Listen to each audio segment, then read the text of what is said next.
Hi, everyone, and welcome back to Native English Podcast. I'm Michael Reed, coming to you from New York City. It is great to have you here today for another practical English lesson, whether you're listening on your morning walk, during your lunch break, or relaxing at home. I'm glad you're spending this time improving your English with me. Today, we're talking about something millions of people do every single day, commuting to work. We're going to learn how to describe your journey from home to the office. This is super useful because talking about your commute is one of the most common topics in everyday conversation. When you meet coworkers or make small talk with friends, this topic comes up all the time. In this episode, you'll learn natural expressions for talking about driving, taking public transportation, and getting to work. You'll hear vocabulary related to cars, traffic, parking, and morning routines. These phrases will help you sound more natural when you're chatting with English speakers about daily life. You'll be able to share your own experiences and understand what others are saying about their commutes. Here is how today's episode works. You'll hear a short story about Lucy and her morning commute here in New York City. After that, we'll go through the story together, and I'll explain the key phrases and expressions you heard. I'll give you examples and show you how to use them in real conversations. Finally, you'll hear the same story again at a normal, natural speed so you can practice your listening skills. Now here is a challenge for you. Try writing a few sentences about your own commute. How do you get to work or school? What do you see on the way? Use some of the expressions we learned today. Don't worry about making mistakes. The important thing is to practice and build your confidence. Even if you work from home, you can describe how you used to commute or how you imagine commuting in English. All right, let's jump into Lucy's story. Remember, I'll read this slowly first. Just listen and try to understand the overall situation. Ready? Let's begin.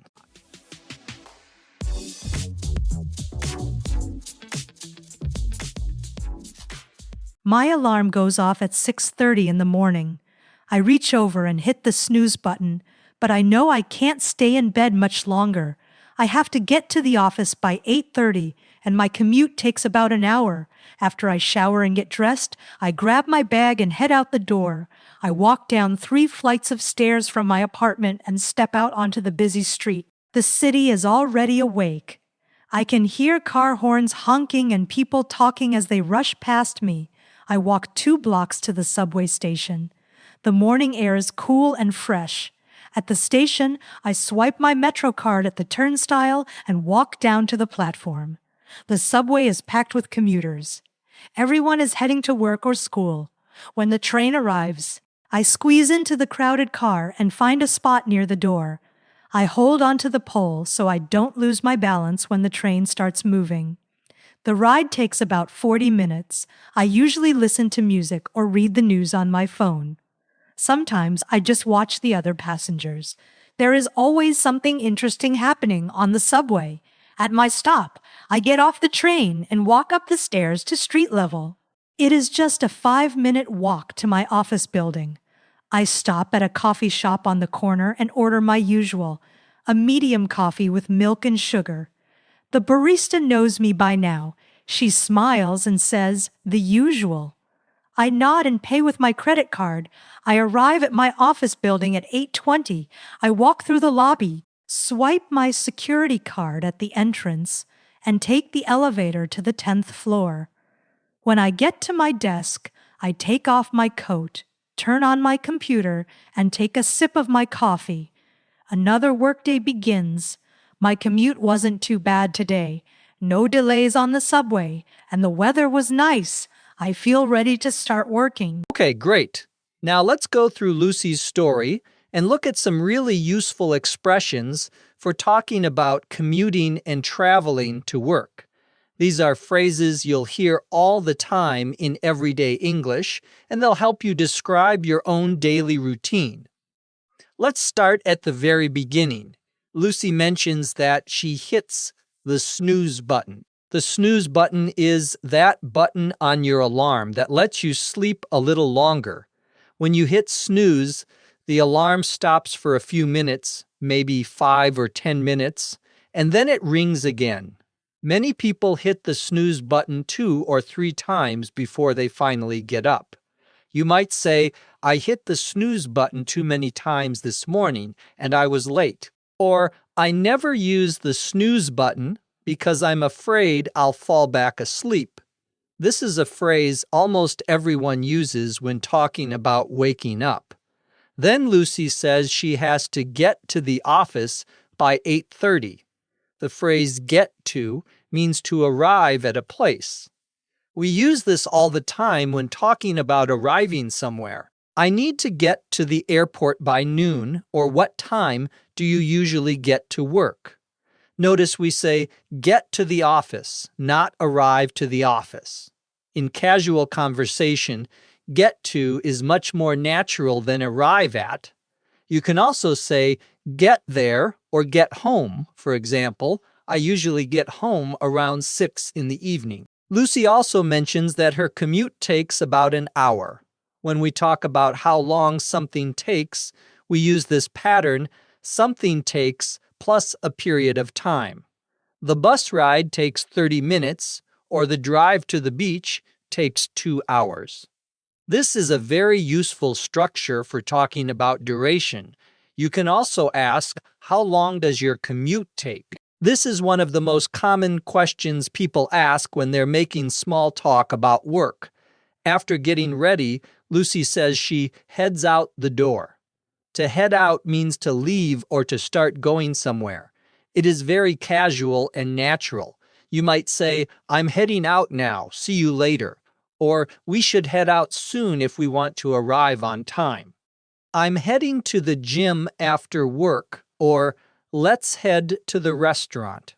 This is much more common in everyday speech than saying, I'm leaving now or I'm going now. When Lucy gets to the subway station, she swipes her Metro card at the turnstile. To swipe means to slide a card quickly through a card reader. We swipe credit cards, we swipe subway cards, we swipe hotel key cards. The motion is quick and smooth. I swiped my card, but it didn't work. Or you need to swipe your ID card to enter the building. A turnstile is that gate at a subway or train station that you walk through after you pay. It only lets one person through at a time. Lucy then says, the subway is packed with commuters. When something is packed, it means it is completely full of people.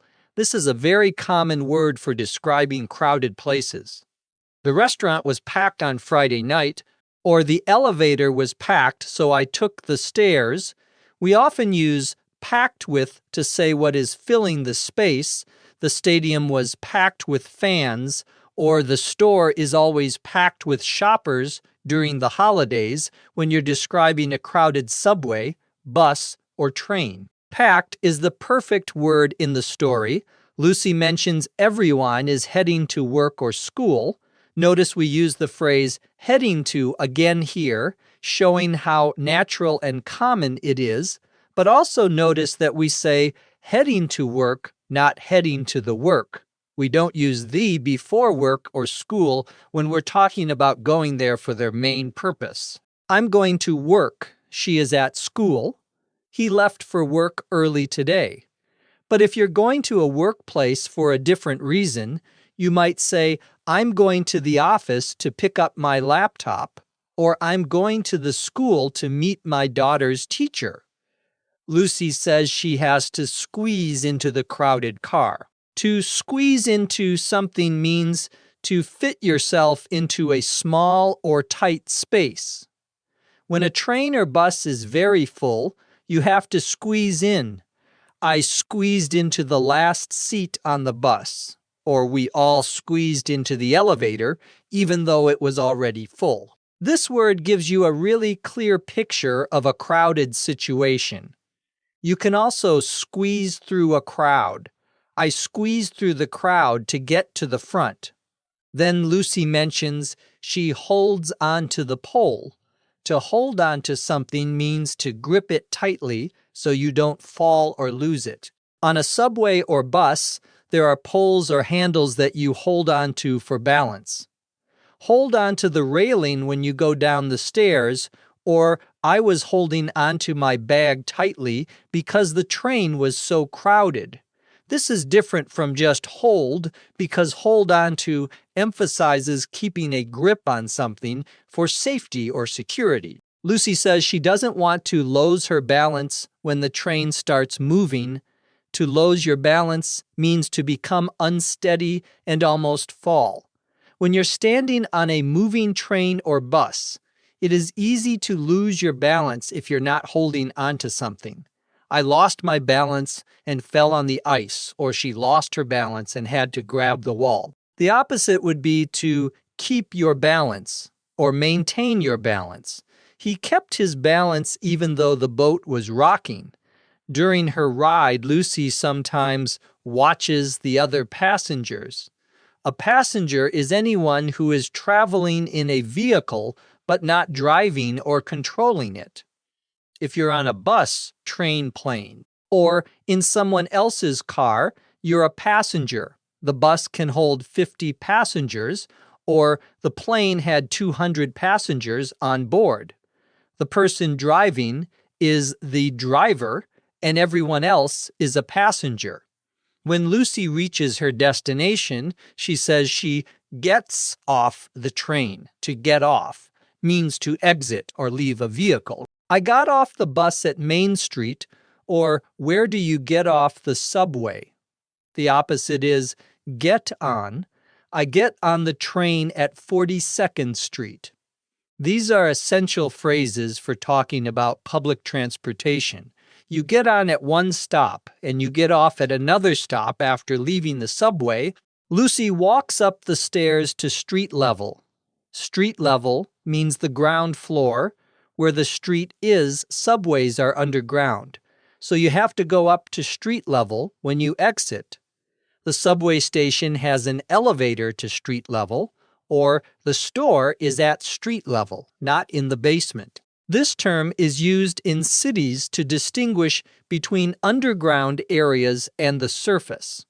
Lucy stops at a coffee shop and says the barista knows her by now. The phrase by now means at this point in time or after all this time. It suggests that enough time has passed for something to be true. You should understand this grammar point by now, or they should have arrived by now. It often implies that something is expected or should be obvious after a period of time. The barista asks, the usual. This is a very common question in restaurants, coffee shops, or any place where you're a regular customer. The usual means your regular order, the thing you always get. If someone asks you the usual, they're asking if you want the same thing you always order. You might answer, yes, the usual, or actually, I'll try something different today. This is a friendly, casual way of interacting with customers you see often. Finally, Lucy arrives at her office building and mentions there were no delays on the subway. A delay is when something takes longer than expected or doesn't happen on time. There was a delay on the subway because of track work, or my flight had a 2-hour delay. We often talk about delays when discussing transportation meetings or schedules. If there are no delays, it means everything ran smoothly and on time. Those are some of the key expressions from Lucy's commute story.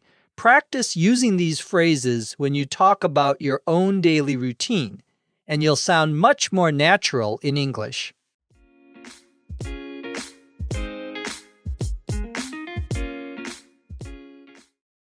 My alarm goes off at 6:30 in the morning.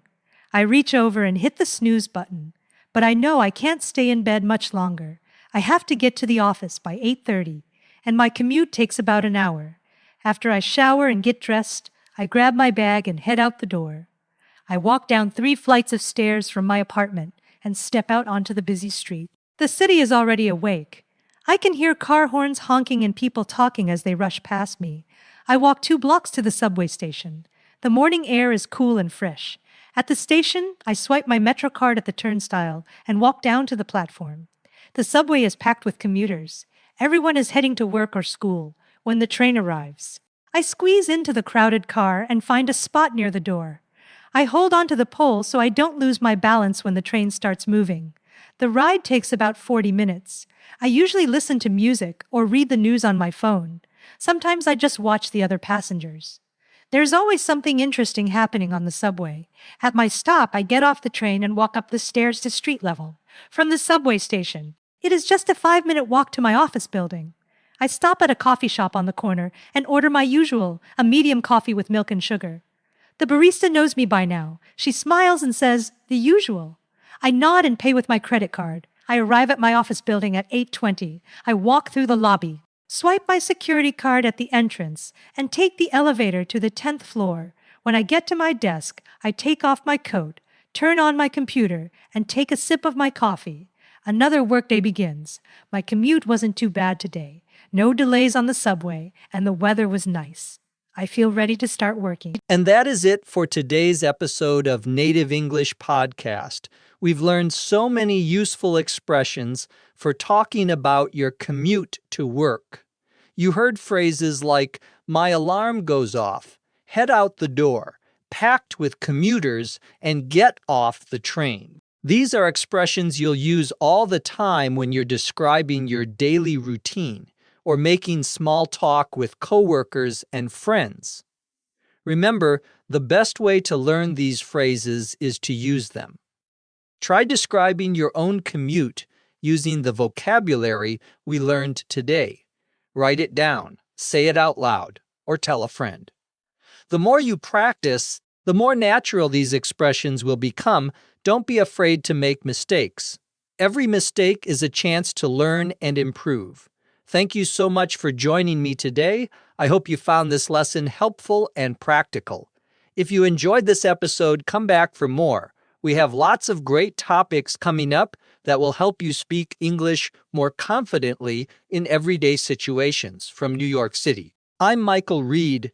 Take care, keep practicing, and I'll see you next time on Native English Podcast. Have a great day, everyone.